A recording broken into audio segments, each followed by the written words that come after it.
Hi guys. I don't know why, but today I've been feeling like so anxious about recording. I don't know. Like I just feel like I'm going to a job interview kind of nervous. I don't know why. But new hair. It's my first time doing a synthetic curly wig. I've done synthetic straight hair, but never synthetic curly. I don't know if I love it or hate it. I think it looks cute enough. I don't know if I'll wear it in public. And I also don't know how long this is gonna last. But I think, because I had to cut bangs into it, because it's a half wig, nobody cares. But I think I did okay. I think it looks, God, I think it looks alright. So today, I wanted to do like a little talk about what it's like being a fangirl in my 20s, and also like my damn near lifelong journey of being a fangirl. I became a fan of One Direction when I was in the 6th grade. So that was like when I was 10? No. 6th grade or 11, right? So I was 11. And I'm 22. I'm about to be 23 in March. So I've literally spent half of my life being a fangirl. Oh, God. Damn.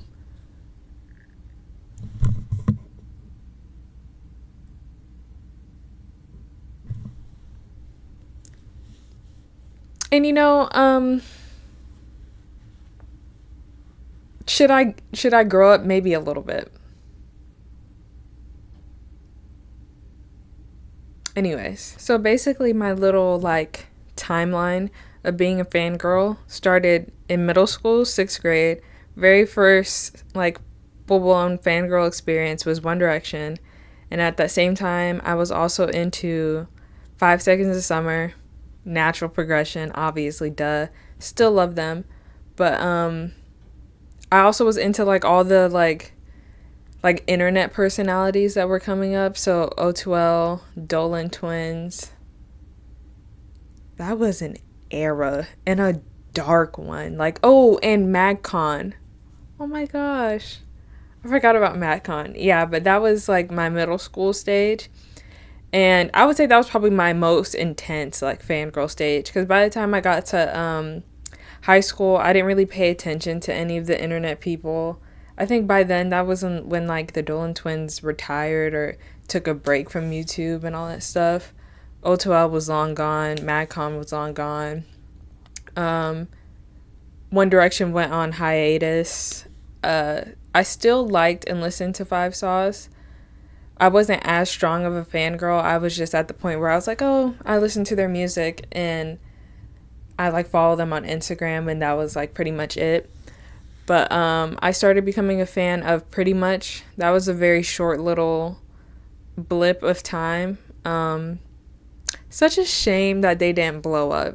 They were so talented. I love Pretty Much. I still listen to their music to this day. But I say a lot. I gotta stop. The way the next word out of my mouth was about to be I still listen to One Direction as well in high school and now, just like randomly. Like I won't listen to One Direction for months on end, and then I'll randomly remember that their music exists, and then I will listen to nothing but One Direction for 3 weeks straight. And it happens every single year where I'm like, their music is still on Spotify. I can just go listen. And then I become obsessed, and it's like a hyper fixation for weeks. And that's all I listen to, and that's all I care about. And then I forget about them all over again, and it repeats. But yeah, high school was very tame. I just kind of was into music groups. I never really got back into internet personality people that much. It was just mostly being fans of people who made music. I was also like a bit of a Marvel fan, but more so of the movies rather than the actors and actresses. So I wasn't really full fangirl with that either. And then college, it was kind of, I wasn't really a fangirl at first of anything. I started getting into K-pop my freshman year of college, but it was just more like I listened to BTS and Like I would like BTS edits on TikTok, and that was pretty much it. But I started getting really into Stray Kids in 2021. And if you were a Black Stay in 2021, that's why whenever stays begin a little, oh, you guys are just picking on stays for no reason. Our fandom hasn't done anything to you.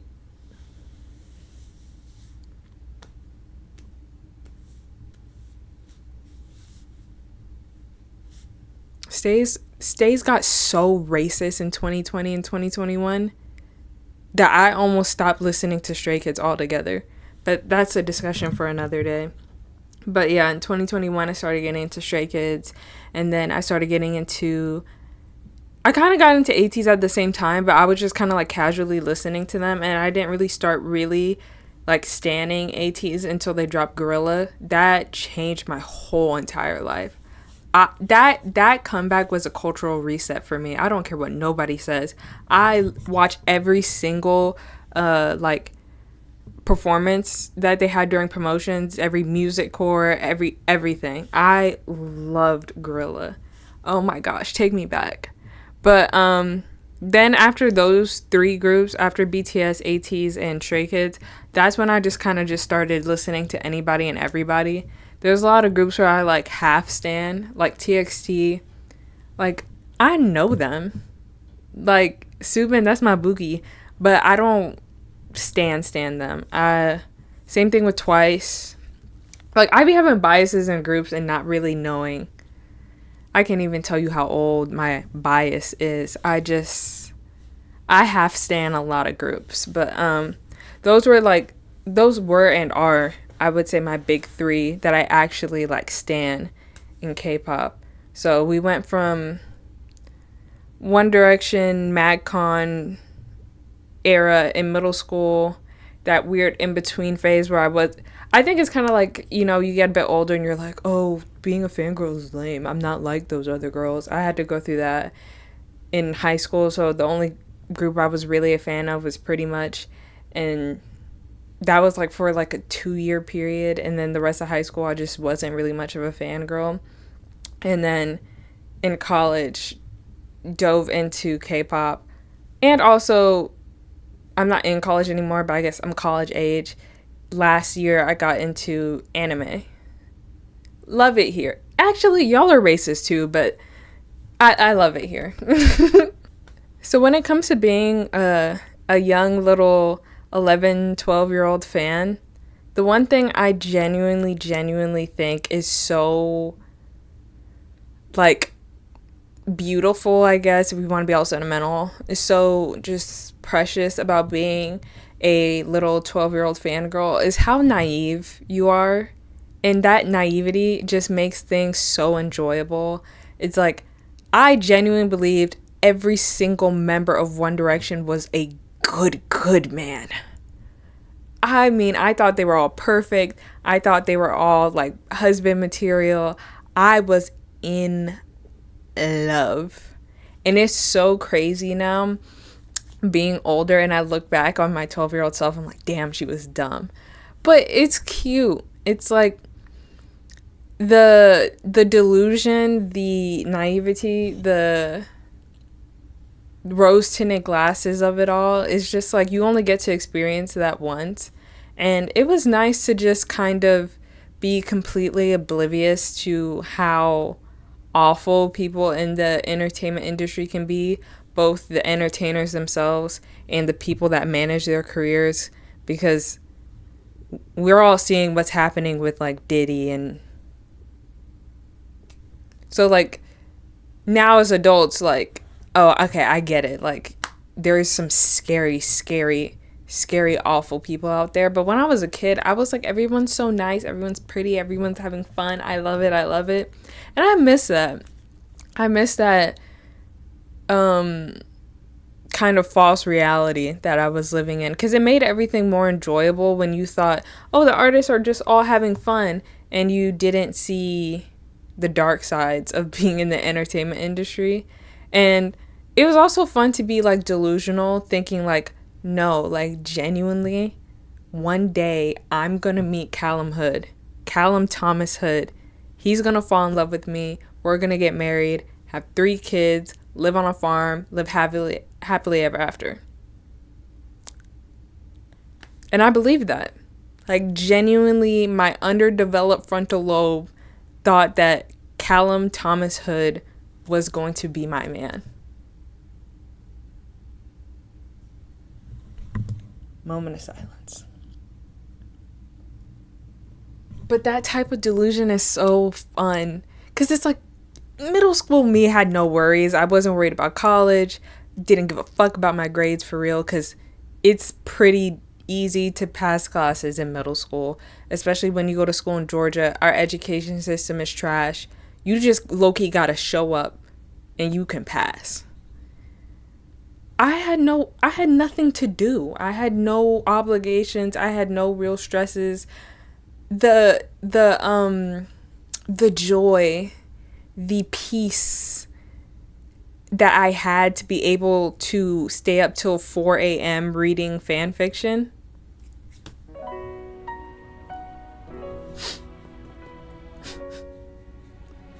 I need that girl back. I mean, 100-something chapters knock it out in a day. I was in there. I was on Wattpad before ads. I was on Tumblr before Tumblr had guidelines. When people could post on Tumblr. That was my era. I'm low-key glad that Tumblr got some guidelines, because some of y'all were posting it almost felt like the dark web on there. But that was the rush of just unfiltered internet access at the age of 12. Now, one thing that is interesting now that I'm like looking back on my younger fandom days is that now that I'm older and I have to interact with younger fans, it's strange to see how much toxicity is excused for younger fans simply because they're young. Because I was young and obsessed, but I was never that mean. Dare I say I wasn't mean at all, but I don't want to go and say that because I barely remember middle school. I blocked so much of that out, so maybe I was a little rude, but I was on Twitter, I was on Tumblr, I was on Instagram, YouTube, Wattpad, I was on everything. And did I feel the need to voice my opinion everywhere all the time? Did I feel the need to talk over adults all the time? Did I feel the need to critique and criticize and bully people all the time? So, although I do understand why people are like, oh, well, they're young, because I do think that is part of it. But I was young and very, very obsessed, like posters on my room. I'm not sure if y'all remember. I'm going to see if I can find a picture of like the One Direction school binders. Had those. Like, I was locked in. And I still wasn't like just a bully online 24/7. So it is weird when you guys are like, oh, well, they're young. And I'm like, yeah, I get that, but they aren't like 8. Like, these are 15-year-olds. At 15, you know right from wrong. You know you shouldn't be calling people slurs. You know you shouldn't be making fun of how people look and people's race, their weight. I feel like if anything, younger people today should know better than younger people of like, I don't want to say my generation because I'm also Gen Z, but like older Gen Z and millennials who we didn't have like rules of the internet. So it is just kind of weird that like, I get it explains the behavior, but I don't think it necessarily excuses it, because me and my friends, we were young and obsessed too, but we weren't on Twitter, you know, cussing people out and just being a menace to society just because we really liked One Direction. It's just like, okay, I get it. You love Jungkook. That's your man. Relax on the racial slurs. Just a little bit. I feel like we played out that excuse just a little too much of like, oh, well, they're young, they're 14, they're 15, they're 13, they're... The terms and conditions for every social media website bars you from harassment and like bigotry. So I don't know, like maybe follow them just a little bit, because I was delusional. I thought, you know, all the delusional stuff that people think now, and I still never felt the need to just turn aggression towards people who didn't like the same things as me. Like, especially in, what was that, 2014, 2000, yeah, like 2014, being a fangirl wasn't cool. It wasn't as publicly talked about. You were just kind of seen as like, oh, crazy One Direction fangirl. I got bullied at school for it, but that never made me just turn into a beast online, just being a fucking menace to any adult that had any ounce of critical thought around me. It's just weird. Now, as an older fan, I will say that stepping into new fandoms, like a new music genre, a new form of media with anime, it is very stark in contrast from becoming a fan when you're like 12, 13, 14, because the like harsh realities of the real world are very, very in your face, and you can't fully immerse yourself into the fantasy of everything, even though I think K-pop does a really, really good job at selling a fantasy. The fantasy doesn't work if you are a fully functioning, critically thinking adult. It's fun when you choose to play into it. Like, I can sit down and watch them do Aegyo and do all the fan service and, you know, prance around on stage, look all cute, and just allow myself to enjoy the art of it all and the facade. But it has to be more of like a conscious choice of like, oh, I'm just choosing not to think about the reality of everything. But it is in your face how awful the industry is. The idols surprisingly don't hide how horrible their jobs are for their health at all. What do you mean you lived off of ice cubes for a week? Because they said it's either you lose the weight or you don't get in the group. What do you mean you've been on a water diet for 3 days? What do you mean it was 7 of you guys living in one room? Okay, so why haven't we unionized? Like, that's a question I would never think of at 12, but at 21, 22, 23, I'm like, you guys need workers' unions. You guys need to band together. There needs to be some type of strike. Y'all need to... What happened to workers' rights? Like, that's how I'm thinking as an adult. Or even just like the perversion and the predatory behavior towards children in the entertainment industry. I was completely oblivious to it at 12, but at 20, it's like right in front of your face. Like, why are we debuting 14-year-olds in the same group with 22-year-olds, and we're doing concepts that are made for a 22-year-old?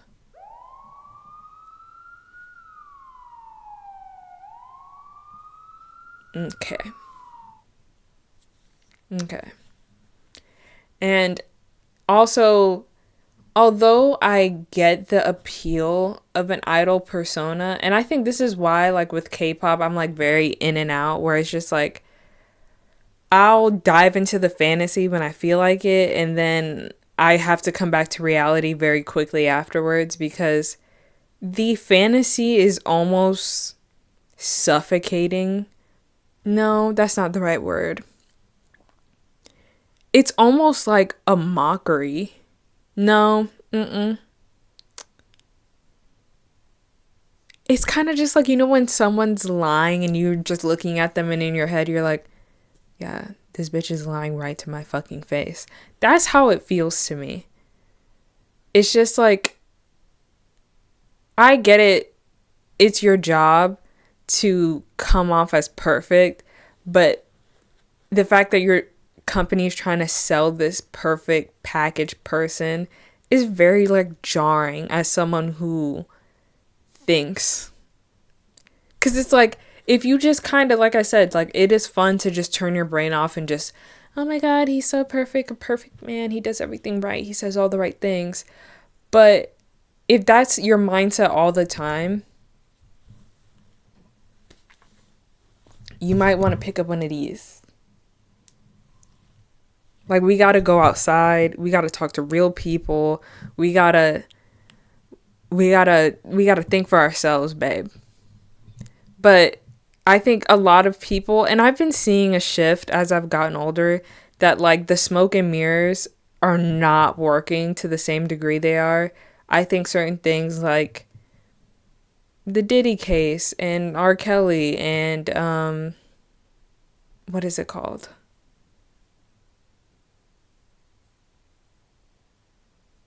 The Burning Sun scandal, all really kind of broke a lot of, I feel like, young girls' hearts in a good way, that like in a way that was needed, because you don't know these people and they are just people and people do bad things all the time.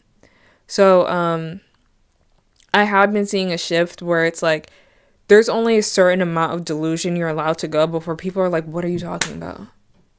Like, he's just a guy. Like, she's just a girl who sings. That's it. And it is kind of nice to see that, like, the way fangirls are moving now, even, like, I'm seeing, like, 16-year-olds being like, yeah, I wouldn't trust him as far as I could throw him. I don't care that he's my bias. I can run around and say, oh, my man, my man, my man all day. I don't trust him. I don't know him. And I'm like, wow, y'all are better than me, because my dumb ass would have been, let Five Sauce pull up in a van, I would have hopped in it. That's so bad. Like, but seeing, and I am a little impatient. I do wish this shift was greater, because I do feel like there is a certain level of, like, on one hand, I'm like, you have to give people the benefit of the doubt. You can't assume every idol is like a evil burning sun man, you know what I mean? But on the same accord, I feel like there is still this presumption that they are all angels until proven otherwise. Most idols in 4th and 5th gen grew up better off. I won't say rich, but upper middle class or higher, and grew up attractive. Raise your hand if you know someone who grew up attractive and rich and they turn out to be a great guy.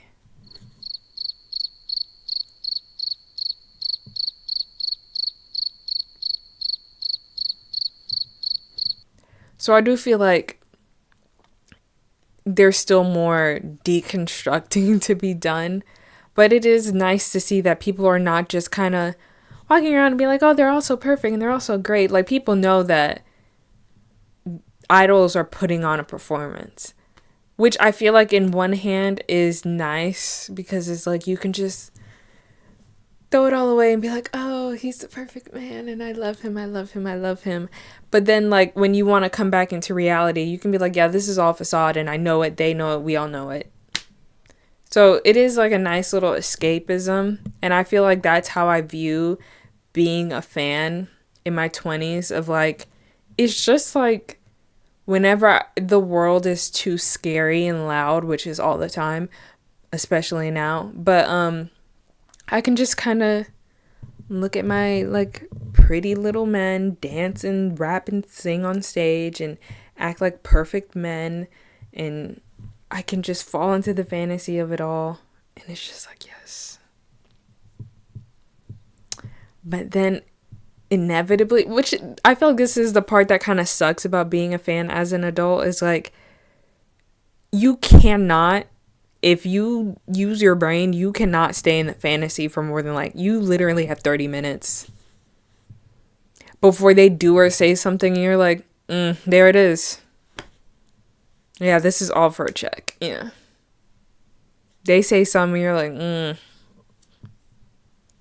there might be some news about you in the next like 5 to 10 years. Somebody NDA finna run out and we're gonna hear something about you, and like you're just back in reality and it's like, oh, okay. Got it. But being a fan of anime men, that right there is bliss. Because they're not real. If I say Nanami is a perfect man, who the fuck is finna check me? Ain't nothing he can do. He not real and he long gone. I love my little anime man. I love it because you really can just do and say whatever you want within reason. The way some of y'all be talking about underage anime characters. Officer. Them. Crazy. But the way you can just... It's free reign. The freedom. And you don't have to worry about, oh, what if allegations come out? They ain't real. Unless you're a fan of certain people. You, Hisoka fans.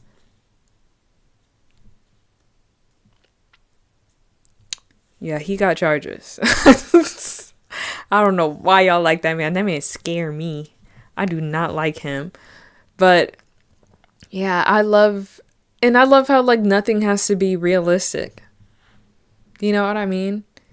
Like, because anime is not realistic. So you can project whatever you want onto these people, and literally they're not even people, onto these characters. No one can stop you. It's a free-for-all for your imagination. Some of y'all sick and twisted imagination. And because I can say Levi's my man. And I do. And it's true. Because I can make him whatever I want him to be because he's not real. I love it here. I love it. Now, one thing I will say that is, I guess, better about being a fan as an adult is having adult money. Like me in middle school, I would see people going to Five Sauce concerts and I would just foam at the mouth. Because I was like, that should be me. And then now as an adult, I've been to 2 Five Sauce concerts. Shout out my bestie for paying for them tickets. Love you, Miss Girl. I also got to see All Time Low. Loved that. Getting to buy merch and shit with adult money. So great. Not responsible, but the freedom to be able to do it because you have your own money. Phenomenal. I also feel like it's safer to navigate the internet as an adult fan. For sure. But it's also more aggravating to navigate the internet as an adult fan because you're dealing with like ignorant children.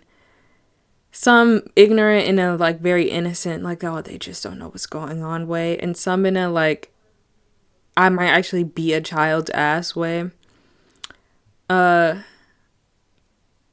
Also, well, on the opposite side, it sucks being an adult on the internet because you see just how like much people, because the whole point of fandoms is like it's a community, right? You're supposed to kumbaya with people who love the same things and same people that you do, and to figure out that this almost like perfect little community that you thought you had hates you because you're black. Whoa. What did I do? And without fail, it doesn't matter if you're a fan of One Direction, a fan of K-pop, a fan of anime, even though they're not real, y'all still find a way to be incredibly anti-black. And it's just like, can we all just vibe? Do you guys have to make everything about being as racist as possible? Can we not just chill and enjoy shit? The way male anime fans treat women who are fans is very...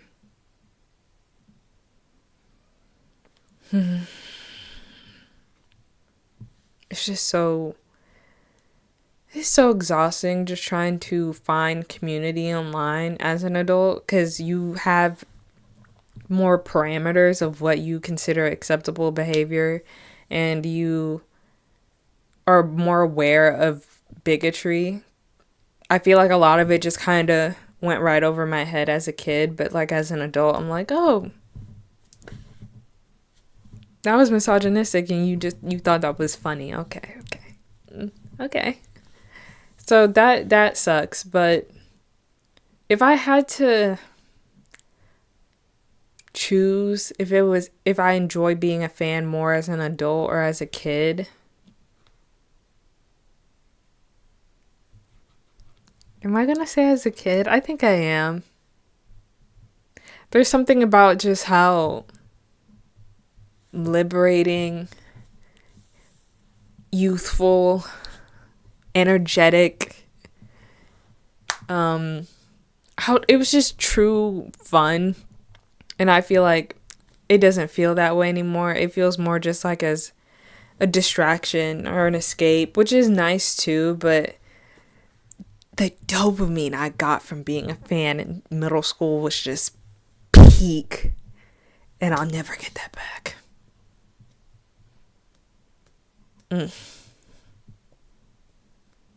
I don't miss being that delusional though, but I do miss just the pure love for the game. So yeah, that was me running my mouth about being a 23-year-old fangirl. I'm 12 years into this shit. I'm not new to this. I'm true to this. I do this. I'm gonna be a fangirl till I die. Period. I don't care. I ain't hanging up. I'm in here. I mean, I've been doing it for more than half my life. I feel like I can't give up. I kind of wonder like what's gonna be next, because I can't just stay hooked on K-pop and anime. Let's see where I go next.